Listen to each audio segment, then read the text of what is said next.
Hey friends, welcome back to my channel.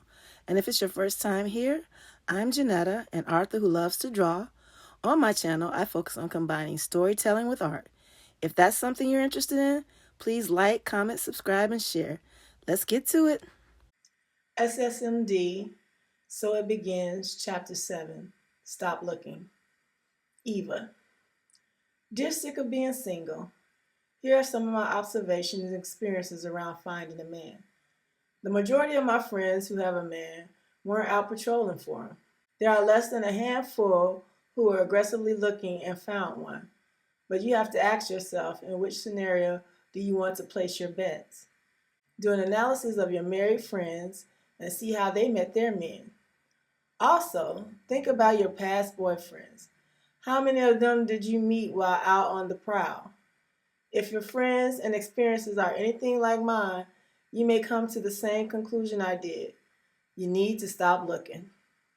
I truly believe men can sense when a woman is sick of being single and out looking. I believe it is a turnoff and why a lot of attractive women don't even get approached. So because of the above observation and experiences, here is my advice to you. Stop being sick of being single and start enjoying it. Find activities you enjoy and get involved.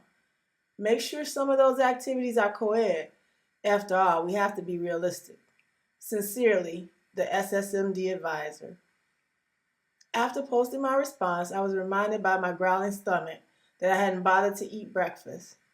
There was a neighborhood bakery that I loved, but rarely found the time to stop in. It was time to take that walk that was denied me earlier. Leah. Leah was too distraught to go to work. She'd been calling Philip since she left Eva's, and each time her heart cracked more when he didn't answer. He had run after Sharon without even a thought for her well-being. He should be the one calling her and explaining himself. All those empty words of love he'd expressed, and she had believed him. Leah spent the day at home alternating between crying, calling Philip, being angry with him, angry with Sharon, and angry with herself. By the time nightfall arrived, she was boiling over with anger with Sharon and Philip. Neither one had thought enough of her to call. Her heart soared when her doorbell rang at around 8 that night. She rushed to the door expecting to find an apologetic Philip. Disappointment, then anger flashed across her face when she realized it was Justin, her ex, who loved to pop in on her after disappearing for months. Don't be mad, That was as far as he got before Leah pulled him inside and slammed the door. If ever she needed a distraction, now was the time. Chapter 8, Shacking. Eva. The weather outside was beautiful, and I took it all in as I walked to the bakery. With the horrible morning I had, the optimist in me said it could only get better. I was wrong. As soon as I stepped into the bakery, I heard my name being called by one of the last people on earth I would ever want to see. Eva! Rachel called out to me again, waving me to her table at the back of the bakery. Since I'm not even close to being someone she would normally want to see, I knew she had a hammer ready to drop on my head. I waved and said, "No time to chat. I have to get back to work." I hurried to the counter and ordered my coffee and pastry. "Oh, I won't take much of your time," Rachel said, walking up to me. The server handed me my cup of coffee and pastry bag. I had a flashback of Sharon dumping coffee over Leah's head. I fought the urge to do the same to Rachel. "I just wanted to share my wonderful news." Her grin told me the news was big, so I braced myself. "Mike and I are engaged." She threw her left hand up in my face to show me the large rock on her finger. I immediately felt ill, but I hid it behind a big smile and surprised her by squealing happily, something I never do, and giving her a big hug with an extra hard squeeze. "Congratulations, girl."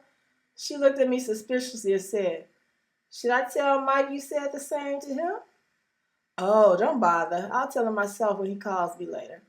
Slapping her couldn't have gotten me a better result. She wasn't happy with my comment at all. "Well, congratulations again. I have to get going." I sauntered out before she could say another word. I couldn't walk home fast enough. I was livid. For 5 years, I lived with that man, practically giving up my life trying to please him. Every time I brought up marriage, he gave me one excuse after another why we had to wait. I had moved out and we broke up just over a year ago. Since then, he started dating Rachel a month after we broke up, and now they're engaged. 5 damn years. In my haste, I didn't notice Rachel's car drive past me on my block. She didn't notice me either, probably because she was on the phone with Mike, questioning him about why he was still calling me. I'm sure he assured her he wasn't, which was the truth, but I bet she didn't believe him.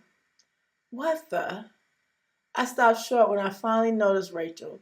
She had parked next to my house and was greeting a tall, athletic looking man with a handshake and smile. I ducked behind a tree before she could spot me and watched them enter into the house next to mine. Rachel was a realtor and apparently showing the house next door. After they went inside, I rushed to my house and let myself in quickly. The last thing I want was to run into her again.